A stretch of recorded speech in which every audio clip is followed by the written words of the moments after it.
tema ke rumah tanggaan dengan judul khusus tips berkomunikasi kepada pasangan, dalam hal ini laki-laki kepada perempuan. Sering saya sampaikan bahwa ada 3 ilmu dalam rumah tangga yang harus dimiliki. Pertama, ilmu syar'i, ilmu yang terkait tentang hukum halal dan haram, fikih nikah, ya, mengetahui apa itu nikah, talak, rujuk dan sebagainya. Yang kedua, ilmu yang terkait dengan kesehatan yang minimalis, kaitannya dengan penjagaan diri kita, istri, anak dan sebagainya. Jangan sampai blank, jangan sampai jadi bapak nggak ngerti bagaimana bersikap ketika istri sakit, anak sakit dan sebagainya. Pada batas yang minimal. Kita bukan dokter, tetapi ada ilmu minimalis yang harus kita mengerti. Jangan sampai anak menjadi korban kebodohan orang tuanya, ya. Yang ketiga, nah ini yang menjadi salah satu pilar, yaitu ilmu komunikasi pasutri. Ya, kenapa bisa dipastikan bahwa sebagian besar KDRT yang berujung kepada perceraian, bahkan sampai kepada naudzubillah kekerasan berupa pembunuhan, ya, yang dilakukan oleh seseorang kepada pasangannya, ini dipicu oleh salah bicara. Maka dalam Islam, keterampilan bicara itu sesuatu yang sangat mahal, sangat dibutuhkan, ya. Tidak ada sesuatu yang lebih dahsyat untuk memberikan rasa gembira dan rasa kecewa melebihi daripada ucapan, ya. Maka dalam Islam diberi rambu-rambu, man kana yu'minu billah wal yaumil akhir falyakul khairan aw liyasmut. Siapa yang beriman kepada Allah dan hari akhir, hendaknya dia berbicara yang baik, atau kalau memang tidak mampu, sebaiknya diam saja. Nah, terlebih menghadapi yang namanya wanita, ada rumus yang baru saja saya baca tadi. Kalau kamu sedang marah kepada seseorang dan ingin mengucapkan sesuatu, lihat dulu. Kalau dia lebih muda dari kamu, hitung 10 menit. 10 hitungan. 1, 2, 3. Sambil merenung baru Anda berbicara. Ya. Kalau usia dengan kamu, hitunglah sampai 30. Baru kamu berbicara. Kalau dia lebih tua daripada kamu, ya, tahan, hitung sampai 50, baru kamu berbicara sama dia. Jangan langsung jeplak, Pak. Jadi ya. Jadi kalau itu anak muda di bawah kita pengen marah, mengucapkan sesuatu, diam sebentar, hitung sampai 10, baru bicara. Kalau setara, hitung sampai 30. Kalau lebih tua, hitung sampai 50. Kalau itu istrimu, hitung terus, jangan ngomong. Gitu. Iya, rumusnya begitu. Hitung terus. Tuh 2 sampai 100. Anda emosi, ngitung aja zikir gitu, Pak, ya. Jangan sekali-kali bicara. Enggak bakal rampung masalahnya, gitu kan, ya. Baik, Bapak Ibu yang dari mata Allah Subhanahu wa taala, karenanya dalam tema malam ini kita akan coba untuk gali, ya, supaya rumah tangga kita ini nuansanya lebih damai, ya. Bapak Ibu sekalian, buat pasutri yang sudah usia rumah tangganya cukup dewasa, insya Allah prinsip ini bisa diterima, ya. Bagi pasangan muda seringkali belum bisa menghayati bahwa dalam rumah tangga tidak penting benar atau salah, menang atau kalah, karena yang paling pokok adalah tercapainya kedamaian antara keduanya, ya. Buat para bapak, jangan pernah berorientasi ketika berdebat atau berdiskusi pada benar atau salah semata, menang atau kalah. Kenapa? Karena itu nggak penting lagi. Buat apa kita mampu menunjukkan bahwa kita benar, istri salah, kita menang, dia kalah, kalau habis itu pintu rumahnya dikunci? Buat apa kita mampu menunjukkan kepada pasangan bahwa kita benar, dia salah, kalau setelah itu kemudian kita nggak dimasakin, baju nggak dicuciin, dan kita dicuekin, ya? Maka yang lebih penting adalah bagaimana orang sampai kepada kenyamanan dan kedamaian. Dan di dalam Islam yang akan diberikan kebaikan yang banyak bukan yang banyak ilmunya, bukan yang hebat teorinya, bukan yang jago berkata-kata, tetapi dalam Al-Quran disebutkan wa may yu'tal hikmata faqad utiya khairan katsira. Siapa yang diberi hikmah, maka dia telah diberi kebaikan yang sangat banyak sekali. Bukan sekedar ilmu, tapi hikmah. Apa bedanya ilmu dengan hikmah? Kalau ilmu itu tentang normatif benar salah, ya, ilmu itu tentang konten. Kalau hikmah itu tentang cara. Ibaratnya ilmu itu seperti bahan baku, tepung, gula, terigu, telur, minyak, garam, dan semua macam sembako. Hikmah adalah cara untuk meraciknya. Hikmah adalah cara untuk memasaknya. Banyaknya bahan baku yang kita miliki tidak menjadi jaminan bahwa orang akan menyukai masakan kita kalau kita tidak pandai untuk meraciknya. Ya. Dan ingat, waktu kita meracik, membuat masakan dengan bahan baku yang berkualitas sekalipun, kita harus ngerti, ada orang yang nggak doyan pedes. Ya, Pak? Menurut kita mantap, enak sekali. Ternyata buat dia, Pak, nggak kuat, perutnya mules. Ya, ada orang yang nggak suka asin. Menurut kita gurihnya asik, tapi dia nggak doyan semacam itu. Ya, orang Arab itu nggak suka, Pak, dikasih makanan yang gurih-gurih. Masak daging kambing menurut kita pakai kecap, pakai merica itu lezat. Dia senangnya daging yang hambar, yang nggak dikasih bumbu apapun, gitu ya. Makanya orang-orang Arab kalau kesini nggak suka dengan makanan-makanan yang bumbunya terlalu kuat, ya. Kita, lidah kita semacam ini. Artinya begini, ya. Tidak gara-gara dalilnya begini, tidak gara-gara ada ayatnya begitu, lalu kemudian kita sampaikan dan itu akan bisa diterima. Karena tadi ada orang-orang yang memang nggak nyaman kepedesan, nggak nyaman keasinan, nggak nyaman dengan rasa kecut. Sementara bagi kita ini sangat enak. Ya, begitulah kira-kira yang terjadi pada pasangan suami istri. Tidak gara-gara suaminya itu hafal Quran, hafal hadis, hafal qaul ulama, lalu dia bisa berbicara dengan baik dan benar kepada pasangannya. Maka ada hal, ya, ada rambu, ada tips yang harus kita miliki supaya kita memang bisa berbicara dengan baik kepada dia. Bapak Ibu yang dirahmati Allah Subhanahu wa taala, ya, sebagai gambaran dasar betapa banyak dalam rumah tangga suami sudah berupaya sekuat tenaga, sepenuh daya membahagiakan pasangannya, tetapi sang istri merasa nggak dapat. Sudah berupaya untuk membahagiakan suaminya dengan segala yang bisa dia lakukan, tapi suami juga merasa nggak menerima apa-apa. Apa yang menjadi penyebab kira-kira, Pak? Penyebab yang paling utama adalah karena kebutuhan laki-laki dan wanita berbeda. Kebutuhan suami tidak sama dengan kebutuhan istri. Ketika masing-masing berbuat dan bersikap sesuai dengan persepsi, maka lawan bicaranya akan merasa nggak dapat apa-apa. Ibaratnya suami itu lapar, istri itu haus.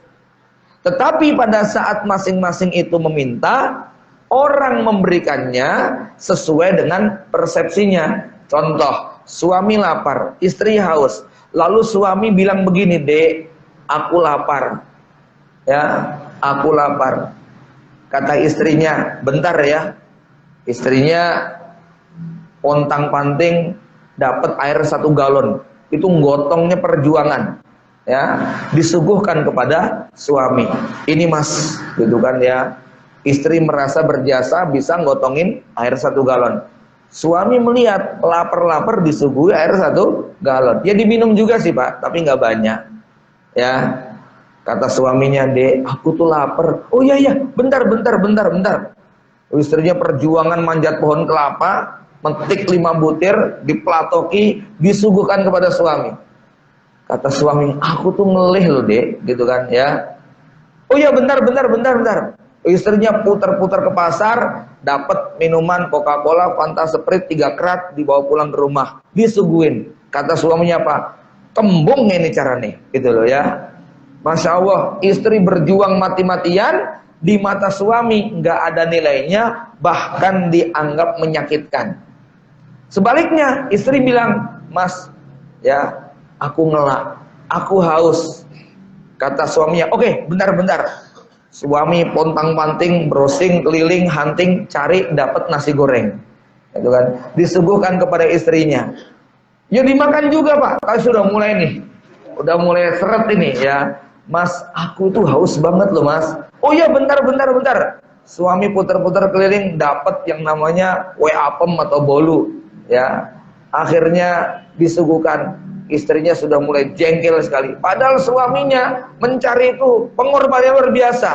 Ya, singkat cerita sama sebagaimana yang ketiga, suami datang lagi-lagi bawa makanan yang seret, begitu kan? Ya, Bapak Ibu yang dirahmati Allah Subhanahu Wa Taala, dua-duanya sudah berupaya, dua-duanya sudah bekerja maksimal, tapi pasangannya merasa tidak dapat apa-apa. Berarti harus memiliki ilmu tentang siapa sebenarnya pasangan kita. Karena Allah berfirman, "Walaisa dzakaru kal unsa." Laki-laki tidak sama dengan wanita. Ya, ketika kita mempersepsikan orang seperti yang kita rasakan, disitulah orang akhirnya ya merasa tidak nyaman. Nah, Bapak Ibu yang dirahmati Allah, apa pentingnya kita mengetahui kebutuhan supaya kita bisa menyesuaikan. Ya, kalau kita tidak punya pengetahuan tentang siapa pasangan kita, akhirnya kita memperlakukan dia sesuai dengan keinginan kita. Ya, pertama, bahwa perempuan ini oleh Allah Subhanahu Wa Taala dari awal sudah dikatakan laisa dzakaru kal unsa, tidak sama laki-laki dengan wanita. Kalau seorang penulis buku kenamaan John Gray menulis buku judulnya Laki-laki dari Mars, Perempuan dari Venus. Suami istri mirip seperti dua makhluk luar angkasa yang berjumpa di muka bumi, muncul rasa, lalu jatuh cinta, kemudian memutuskan menikah, tinggal bersama di bumi yang sama, di rumah yang sama, padahal memiliki latar belakang yang berbeda. Lalu mereka mencoba untuk menyelesaikan masalah yang sama dari sudut pandang yang berbeda. Ya, Bapak Ibu sekalian, betapa pentingnya mengetahui apa yang dibutuhkan. Ada cerita bahwa konon di Afrika itu dua orang yang lama nggak berjumpa, untuk mengekspresikan rasa rindu dan kangennya, maka mereka akan meludah satu sama lain ke kiri dan ke kanan. Kalau kita lama nggak jumpa kan jabat tangan dan pelukan. Nah, kalau mereka meludah ke kiri dan ke kanan. Pertanyaan saya, kalau jenengan ketemu sama teman Afrika lalu digitukan, perasaannya gimana, Pak? Bahagia atau sakit hati? Ya, jengkel. Kenapa? Bapak Ibu, ludah tetap ludah, bentuknya cair setengah kental, tetapi dia punya makna yang berbeda tergantung nama file yang disimpan di otak kita. Dalam pandangan mereka, ludah itu simbol dari kehangatan, keakraban, rasa kangen dan kasih sayang, sementara dalam file di kepala kita itu simbol penghinaan dan pelecehan. Kan begitu, Pak? Ya, bentuknya nggak berubah.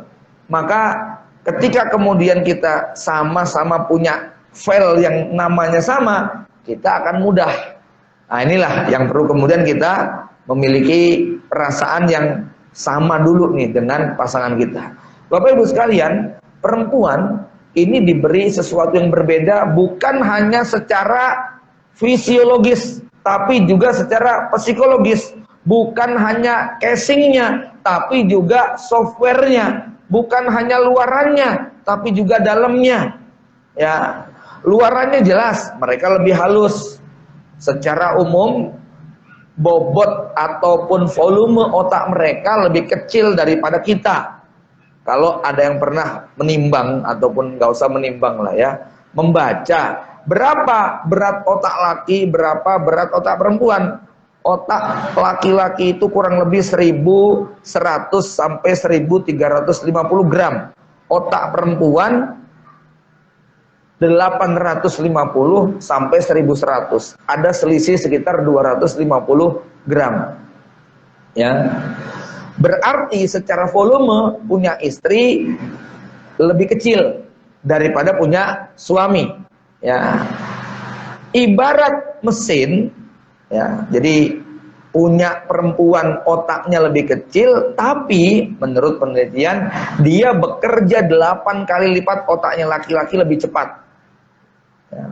Ibarat kendaraan, kalau saya gambarkan laki-laki itu seperti tronton atau Fuso 5000 cc dipakai buat ngangkut 20 orang. Di jalan tol itu bisa kecepatan tinggi dan supirnya santai. Ya. Sementara istri mirip seperti mobil Avanza 1500 cc dipakai buat ngangkut 50 orang. Kira-kira cepet ringsek nggak, Pak? Ya. Cepet panas nggak mesinnya? Nah, makanya perempuan itu otaknya cepet panas.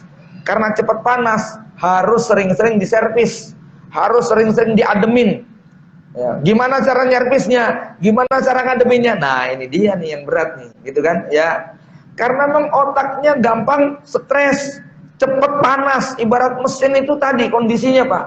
Nah, ini kalau laki-laki nggak ngerti, dia gampang saja mengatakan, ah kamu cengeng amat, lebay gitu aja diurusin dan sebagainya. Lah masalahnya itu pakai persepsi mesin kita yang 5000 cc, beban kita yang 1/8, sementara mesin dia kecil, bebannya 8 kali lipat. Ya, ini kalau laki-laki nggak mengerti, dia akan meremehkan sesuatu yang bagi perempuan sangat menyakitkan. Ya, belum lagi secara fisiologis dia mengalami sesuatu yang tidak kita alami. Dia mengalami datang bulan, dia mengalami hamil, mengalami melahirkan, mengalami nifas, sesuatu yang tidak berlaku bagi laki-laki. Perubahan fisiologisnya sangat mempengaruhi psikologisnya. Boleh saya dibantu? Siapa bapak-bapak yang hafal hari siklus haid istrinya? Ngacung nggak? Nggak ada, Pak. Yang 1 hari 2 hari sebelum istri haid sudah bisa ngomong sama istrinya, Umi, pembalutnya sudah siap. Begitu ya. Ada yang pernah ngomong kayak gitu? Masa cuma saya ngacung? Iya. Loh, itu jangan diremehkan. Itu perkara kecil tapi punya peran besar. Coba deh Pak ya, diapal ya, siklus haid istri tanggal berapa sampai tanggal berapa, H-1, H-2, H-3, SMS dia. Pembalutnya sudah siap belum nih? Gitu ya. Biasanya suka merek apa dan seterusnya. Itu kalimat biasa tapi pengaruhnya sangat besar. Masya Allah, sampai begitu ya perhatiannya, begitu ya. Ini tenanan loh Pak, nggak bercanda saya, ya, ya. Belas, pernah tahu Pak? Ya wes lah, ya. Jadi ini hal-hal yang kelihatannya simpel tadi nih Pak, ya. Belum lagi dalam suasana kayak begitu, emosinya tidak stabil. Hal yang biasanya itu baik-baik saja ketika sedang haid menjadi tidak baik-baik saja. Bicara dengan wanita hamil dengan tidak hamil itu berbeda. Berbicara dengan wanita sakit dengan tidak sakit itu berbeda. Berbicara dengan wanita punya duit sama nggak punya duit itu berbeda. Begitu loh. Bicara sama perempuan tanggal muda sama tanggal tua itu berbeda. Gitu kan. Ya. Bapak Ibu sekalian, perempuan jauh lebih sensitif daripada laki-laki. Kemampuan dia untuk menyerap, menangkap, menyimpan kalimat yang tak terucap itu sangat hebat. Contoh, jalan nih berdua sama istri, ngelihat tetangga lagi nyuapin anaknya, begitu telaten dan sabar dia suapin itu anaknya. Terus kita komentar, Masya Allah, ibu itu sabar banget ya ngelihat anak kayak gitu. Ini yang di sebelah bisa jengkel loh Pak. Ya, dia ngomong apa? Maksudnya aku nggak kayak begitu. Padahal kita nggak ngomong, gitu kan? Ya. Tapi dia sensinya luar biasa. Maka memilih kata-kata, bercanda dengan istri, ini juga harus hati-hati milih kosakatanya. Buat kita bercanda, buat dia menyakitkan. macam itu. Ya, maka Bapak Ibu yang dirahmati Allah, kita lihat bagaimana Rasulullah SAW mengajarkan kepada kita.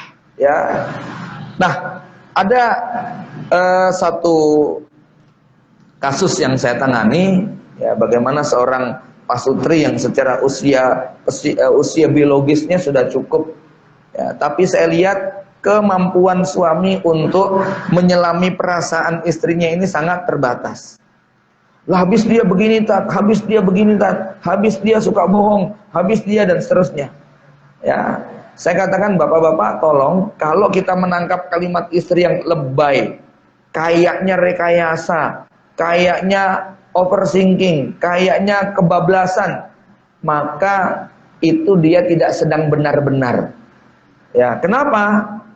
Perempuan punya kesulitan untuk mengungkapkan isi hatinya dengan bahasa verbal. Ya, maka waktu mengungkapkannya sering keliru. Ya, berbeda dengan laki-laki yang dia punya kemampuan logika, sementara perempuan tidak demikian. Dia lebih menggunakan rasa. Lebih tepatnya, perempuan meletakkan mulutnya di depan otaknya. Ini kalimat yang harus saya ulangi. Perempuan meletakkan mulutnya di depan otaknya. Artinya apa? Waktu berbicara orang mikir, ngono lho, Pak, ya. Karena mulutnya maju duluan, otaknya di belakang, gitu loh. Ya. Maka ketika dia bicara, orang mikir.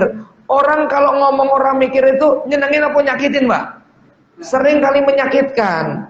Tetapi kalau kita sudah mengerti bahwa sebenarnya dia tidak bermaksud demikian, maka kita tidak akan gelisah. Kita nggak akan merasa bahwa itu kalimat menyakitkan. Memang itu adalah watak dan tabiatnya. Maka Rasulullah SAW mengajarkan rumus bagaimana kita bisa tenang menghadapi pasangan. Kata Rasulullah SAW, la yafruq aw la yafriq mu'minun mu'minatan. Janganlah seorang suami itu membenci istrinya karena perkataannya atau lainnya. Kenapa? In kariha minha khuluqan radiya min akhar. Kalau dia tidak suka pada satu perilakunya, maka dia akan ridho dengan perilaku yang lain. Dalam menafsirkan hadis ini ada beberapa makna, ya. Yang dimaksud dengan kalau tidak suka dengan satu perilaku, ini rumus supaya kita bisa lapang dada, ya Pak, ya.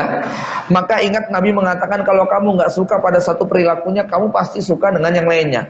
Yang pertama adalah mungkin kamu nggak suka dengan fisiknya, raut wajahnya, berat badannya, tapi kamu suka dengan kata manisnya, ucapan lembutnya. Kamu mungkin jengkel, sudah secara fisik nggak menyenangkan, kata-katanya menyakitkan, tapi masya Allah, masakannya itu loh, ya, nggak ada tandingannya, bikin kangen, gitu kan, ya. Enggak, tat, telur-telurnya renes yang enak, gitu kan, ya. Masya Allah, sudah wajahnya nggak menyenangkan, kata-katanya menyakitkan, masakannya renes yang enak, tapi masya Allah, anaknya soleh-solehah semuanya, ya, nurut dan manut sama orang tuanya. Tat, empat-empatnya juga nggak, tat, gitu kan, ya. Kalau Anda nggak dapat empat-empatnya, masya Allah, ternyata mertuanya lebih sayang sama kita daripada sama dia. Bahkan ibunya suka ngomong gini, sabar ya le, bojomu mang koyo ngono. Subhanallah, kita dikarunia mertua yang begitu cinta dan sayang kepada kita. Pokoknya cari yang enaknya, Pak, gitu kan, ya. Maka Anda akan mampu bertahan dengan segala kekurangan dia. Ini makna yang pertama. Makna yang kedua, nah ini yang jarang diangkat. Tidak ada seorang manusia pun yang situasi psikologisnya stabil 24 jam sehari, 7 hari sepekan, 12 bulan setahun. Nggak ada. Psikologi dan rasa dalam jiwa kita itu kayak roller coaster, naik turun, tidak pernah stabil. Marah, reda, benci, cinta, kecewa, bahagia, sakit, senang, ya, sehat dan seterusnya. Ini suasananya begini, ya. Ketika dia ngamuk, nanti kan juga diem. Ketika dia nggak enak, nanti kan juga enak. Ketika dia marah, nanti kan juga tenang. Nah, yang keliru di kita, itu adalah Anda selalu fokus pada saat dia sedang begini. Pada saat dia sedang baik nggak kelihatan. Ya. Bahkan yang lebih parah, waktu dia marah malah di screenshot, di zoom, di screenshot. Masukkan dalam otak kita, gitu kan? Ya. Akibatnya di kepala kita isinya tuh ngamuk, marah, benci, cerewet, pokoknya ngejengkelin semuanya. Pas dia masa enak nggak disimpan, pas dia sedang senyum nggak dianggap, pas dia sedang baik nggak di screenshot, ya malah diperkecil, bukannya di zoom besar. Ya harusnya kita seperti menghadapi pasangan itu, Pak, mirip seperti kalau kita nonton di video IG atau YouTube 1 menitan itu loh, Pak. Yang kalau itu jelek langsung skip. Kalau bagus kita screenshot, kita zoom, kita lamain, kita nikmatin, gitu kan? Ya, bisa nggak itu kita praktekkan kepada pasangan? Pokoknya dia ngeyel, skip. Wah. Dia ngamuk, skip. Ya. Dia senyum, wah kita zoom, kita nikmati. Ya. Dia masa enak, kita nikmati. Ya. Nah, kalau itu yang terus-menerus kita lakukan, nanti file di kepala kita isinya cinta dan kasih sayang. Hal-hal yang menjengkelkan terbuang, gitu ya. Ini rumusnya demikian. Saya sudah berasa tak skip muncul terus, gitu ya. Ya, gitu kan. Ini ya di skip lagi, begitu kan? Ya, di skip lagi. Kalau perlu kita buat rekayasa. Misalnya istri lagi ngamuk, istri lagi cerewet, istri lagi begini begitu. Kita bilang, kamu itu wanita soleha, ini mesti acting nih, gitu kan ya, nggak kayak begini nih hakikatnya, begitu kan ya, Bapak Ibu sekalian ya. Jadi seperti apapun yang diungkapkan oleh pasangan kita, suami dan istri, coba berhusnudon lebih dalam lagi. Ustadz, saya sudah berusaha begitu, tapi ya bener-bener saya tuh jengkel aja bawaannya. Maka saya bilang begini, Pak, sekarang begini ya. Kalau Anda diuji oleh Allah, punya anak berkebutuhan khusus, 10 tahun masih gagap, bicaranya, 10 tahun masih ngesot jalannya, apakah Anda akan ngomel, marah kepada anak seperti itu sambil bentak-bentak dan mengatakan ngomong endang bicara yang benar ya? Atau Anda berpikir untuk cari seorang guru, terapis yang mengajari dia untuk belajar kosakata sebisanya, atau Anda akan marah? Apakah Anda akan mengatakan kepada anak yang lumpuh, yang ngesot jalannya dengan mengatakan, ayo lari, udah 10 tahun masih ngesot aja?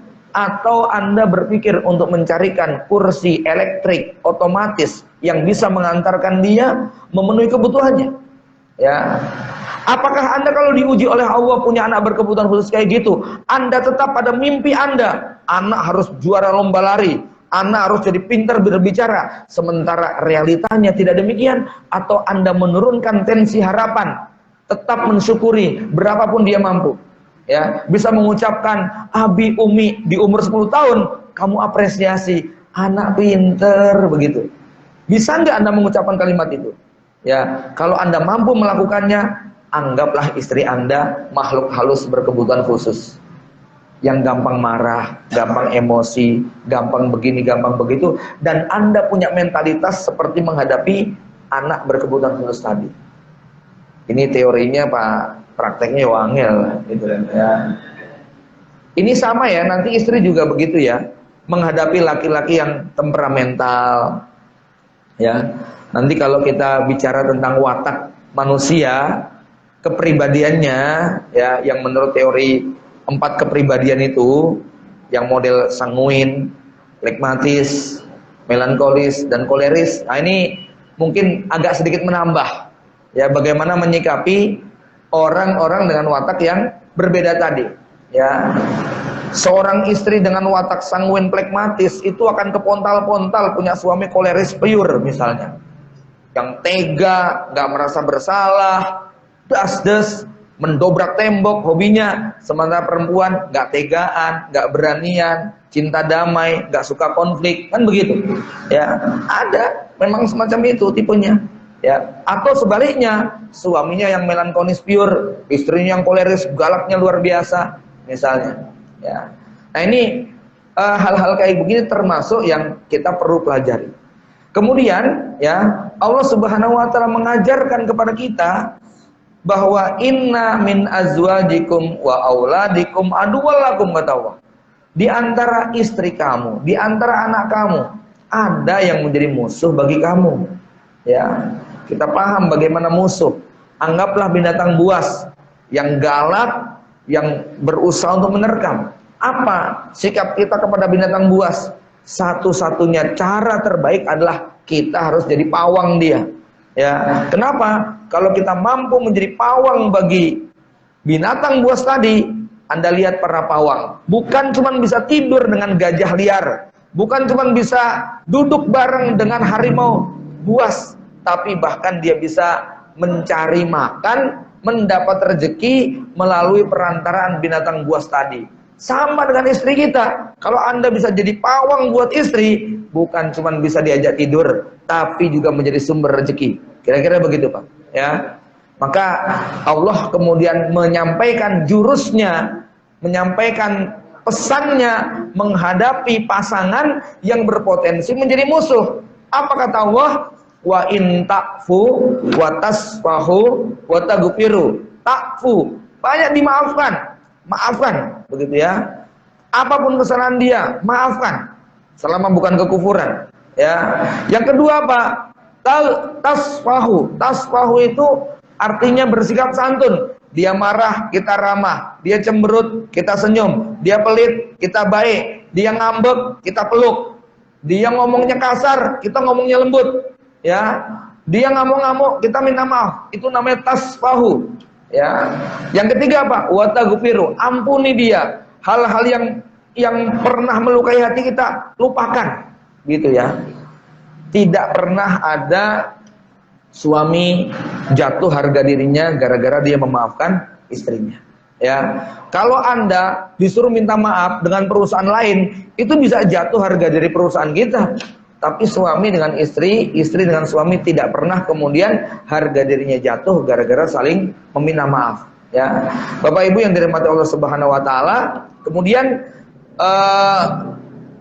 Allah Subhanahu Wa Taala mengingatkan setelah menyebutkan wa in ta'fu wa tasfahu wa taghfiru fa innallaha ghafurur rahim. Ya. Dalam teori matematika ada kaidah. Jarak terdekat antara dua titik adalah apa? Jarak terdekat antara dua titik adalah garis lurus. Solo Jakarta itu kalau garis lurus 480 km. Ya, lewat jalan tol 560, lewat jalan biasa bisa 650, muter lewat Surabaya Banyuwangi bisa 1500. Ya. Saya bilang kepada Pak Sutri yang berantem terus, Pak, target Anda berantem itu apa? Damai atau lanjut perang? Ya, maunya damai sih saat begitu kan. Ya, kalau mau damai, tempuh jalur terdekat. Jangan muter-muter. Ya, saya tuh sebetulnya sudah gini, tapi dianya sih itu muter-muter namanya. Sudah, langsung rangkul, peluk, minta maaf, selesai. Begitu kan? Ya. Nggak usah kita mengajukan terlalu banyak syarat ini itu dan sebagainya. Itu untuk sampai kepada hati dia, ya lama sekali. Ya, maka kata Imam Syafi'i kepada Yunus bin Ubaid, ya, beliau mengatakan, saya baru bikin statusnya tadi ya, saya bacakan. Kata beliau, la tuhawil al-intisar fi kullil ihtilafat fa ahyanan kasbul qulub aula min kasbil mawaqif. Jangan engkau berambisi untuk memenangkan di setiap perbedaan pendapat, sebab seringkali mendapatkan hati itu lebih penting daripada mencari posisi. Ya, meraih hati dia lebih penting daripada Anda mampu menunjukkan posisi Anda benar, dia salah, Anda menang, dia kalah. Ini rumus utamanya, sehingga Bapak Ibu kalau kita sudah berlatih kayak begini terus ya, nanti lama-lama akan bisa menikmati. Ini latihannya nggak sebentar, Pak. 25 tahun tuh nggak cukup saya juga, gitu kan. Tetap aja ada jengkelnya, Tapi ibarat ruang itu kita masih cukup lah. Jadi yang saya rasakan bahwa tidak ada satupun peristiwa yang berlangsung dari sejak terbit matahari sampai terbenam kecuali dia mampu ditampung di dalam rongga dada, rongga hati kita. Syaratnya apa? Hati kita luas. Semenyakitkan apapun bisa dimasukkan ke dalam hati kita, asal hati kita dilapangkan, dijembarkan. Ya, tapi sekecil apapun itu, kalau hati kita sempit, maka dia tidak muat. Ya, pahami betul karakter tabiat perempuan. Tabiat perempuan yang paling utama itu adalah suka melupakan, gampang pelupa. Maksudnya lupa apa? Lupa dengan kebaikan suaminya. Tabiat kedua apa? Perempuan itu pendendam. Maksudnya pendendam itu apa? Sering ingat-ingat kesalahan suaminya. Ya, gampang melupakan kebaikan, suka mengingat kesalahan. Artinya kalau Anda menghadapi kayak begini, nggak usah heran. Sama sebagaimana anak kecil jam 12 malam minta dot begitu ya. Nggak usah heran, memang itu pekerjaannya, gitu kan. Perempuan itu makhluk pengulang. Kemarin sudah minta, sekarang lagi, besok lagi, selalu begitu. Ya, perempuan itu lebih suka dihargai, ya, lebih suka dimengerti perasaannya. Jadi beda ya, kalau laki-laki itu ngadu, ya, misalnya laki-laki ngadu kepada istrinya, ya, hari ini masya Allah, ya, berat banget. Terus istrinya bilang, ya, kenapa berat ya, capek ya. Nah, itu laki-laki nggak suka. Tapi kalau perempuan sebaliknya, lagi masak capek, begitu kan, nyuci capek, kemudian dia mengeluh, ih masakan banyak banget, cucian nomor dan sebagainya. Terus suami bilang, alah ujian kamu tuh nggak seberapa, begitu kan ya. Lihat no yang di Suriah sono, jengkel dia pak. Dia tuh bukan pengen digituin, gitu kan ya. Nah, kalau laki-laki digituin itu kuat. Karena laki-laki pengen ditunjukkan bahwa dia itu apa? Sangat kuat. Tapi kalau perempuan nggak suka digitukan, senangnya kita ikut menyelami perasaan dia tadi. Maka jangan kebolak-balik, ya. Kalau suami digituin malah jadi lemah, begitu kan? Ya, kalau suami merasa lemah kemudian istri mengatakan oh gitu ya, ya Allah, itu kita malah jadi nggak kayak gitu yang aku inginkan, begitu ya. Nah, kalau istri tidak demikian. Bapak Ibu yang dirahmati Allah Subhanahu wa taala, secara umum saya belum masuk lebih banyak lagi, ya. Tapi mudah-mudahan poin dari ayat tadi sedikit mengurangi kebuntuan kita, ya. Nggak usah banyak-banyak dulu jurus dalam surat surat Al-Ahqaf tadi, ya. Bukan surat Al-Ahqaf, surat At-Taghabun, ya. Itu dipegang, wa in ta'fu wa tasfahu wa taghfiru. Banyak dimaafkan, tetap bersikap santun, kemudian lupakan semua kesalahan dia, fa innallaha ghafurur rahim. Wallahu a'lam bishawab. Mohon maaf, kita cukupkan dulu sampai di sini. Aku qouli hadza wa astaghfirullah wa lakum. Assalamualaikum warahmatullahi wabarakatuh.